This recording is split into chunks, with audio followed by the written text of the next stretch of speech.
OK. Donc, une fois que vous êtes sur le site de Colab avec l'exemple Simple TensorFlow Lite for Micro Train a Simple TensorFlow Lite for Microcontroller Model, c'est justement le modèle du sinus qui est généré. Là, il faut faire attention parce qu'il faut...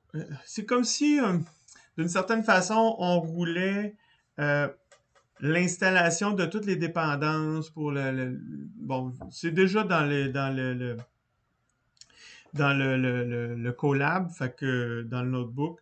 Fait que tout ce qu'on a à faire, c'est les rouler un après l'autre. Fait que ça nous permet d'aller chercher les différents trucs pour faire fonctionner comme il faut Python. Fait que faut l'exécuter. Fait qu'on clique sur le petit play.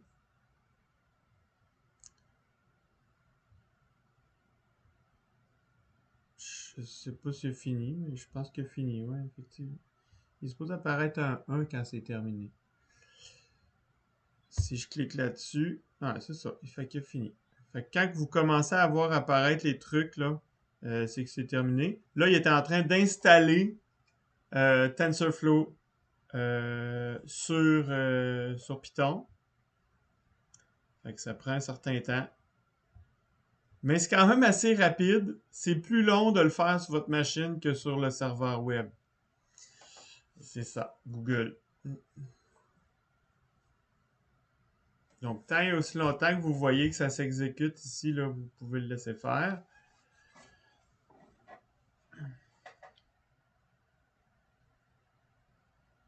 Je le laisse exécuter.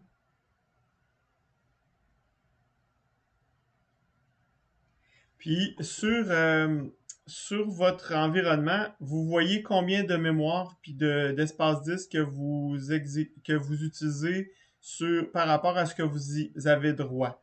Si vous avez besoin de plus que ça, il faudrait payer, j'imagine, pour avoir plus que ça. Nous, on va faire juste des petits modèles, des petites modifications des modèles. Moi, ce que je veux, c'est surtout vous montrer comment ça marche, comprendre les concepts. On fera pas des projets d'université avec ça, là. C'est pas ça le but. Okay? Ensuite, une fois qu'on a installé TensorFlow, on va aller se créer pas nos variables, mais c'est comme si ici, là, dans le Python, là, on installait nos librairies de Python. Donc, on importe des librairies. Donc, il y a TensorFlow qu'on vient utiliser. Fait on remplace le mot TensorFlow par TF. Fait comme ça, c'est moins long à coder. Même chose pour NumPy. NumPy, c'est la partie mathématique qui permet de faire de la manipulation de matrices, entre autres, et il y a plein de fonctions par rapport à ça.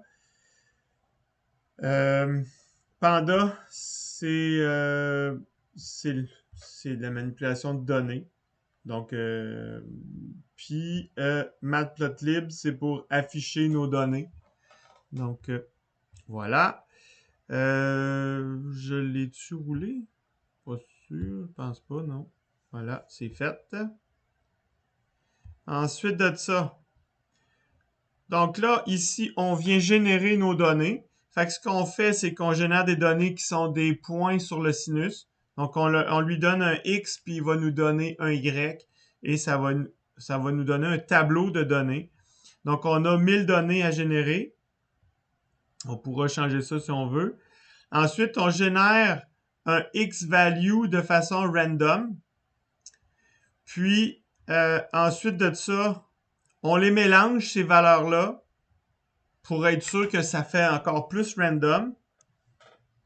Puis, on génère nos Y en fonction du sinus. Donc, le sinus de X, vous voyez qu'on utilise NumPy là, pour le faire. Puis, on veut sortir la valeur comme étant un float 32. C'est assez lourd, là, mais je vous l'explique quand même. Puis par la suite, on l'imprime. Fait que faisons un play là-dessus. Paf! Fait qu'il nous génère nos données. On voit bien que ça nous donne un sinus. Puis vous voyez que les points sont pas toutes là. Il y en a sûrement qui sont très proches, puis d'autres qui sont un peu plus éloignés. On voit ici qu'une encoche. Ça se peut que vous génériez d'autres données que ceux qui sont générés sur la vidéo, mais on s'en fout. Et là, pour vous montrer que ça fonctionne, on va prendre ce sinus-là, puis on va y rajouter du bruit. Paf! On rajoute du bruit dessus. Vous voyez que c'est un sinus bruité. Et malgré le bruit, on va être capable de faire apprendre notre réseau de neurones à travers le bruit. C'est ça qui est intéressant. On va splitter les données. Si vous avez écouté si vous avez écouté les vidéos sur la théorie ou si vous avez lu la théorie, vous vous souvenez que je split les données 60% pour l'entraînement, 20% pour la validation, 20% pour le testing. Donc, c'est ce qu'on va faire. Donc, je prends les données de départ et je les split. Je les split. Donc, si j'ai 1000 données, ben, je vais avoir 600 données pour l'entraînement, 200 données pour la validation, puis 200 données pour le test. Donc, on les a colorées, ces données-là. Donc, c'est cool. Ça nous donne... on voit bien qu'ils sont bien répartis. C'est ce qu'on veut.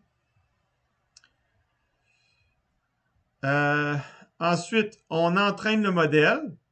Donc là, nos données sont prêtes. Il nous reste à faire l'entraînement. On utilise Keras pour ça. Donc, qu'est-ce qu'on fait avec ça? Qu'est-ce que c'est un séquentiel? C'est qu'on va créer un modèle qui va faire en sorte qu'on va avoir des neurones qui sont un après l'autre. OK? Fait que première chose, on crée l'objet modèle 1, qui est un modèle de type séquentiel. Ensuite de ça, on lui dit qu'on va avoir 8 neurones d'entrée.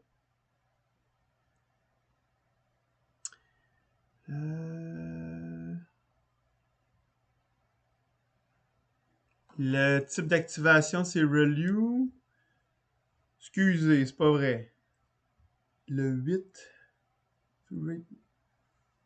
through 8 neurons. Ouais, c'est ça. Il va y avoir 8 neurones d'entrée, la première couche.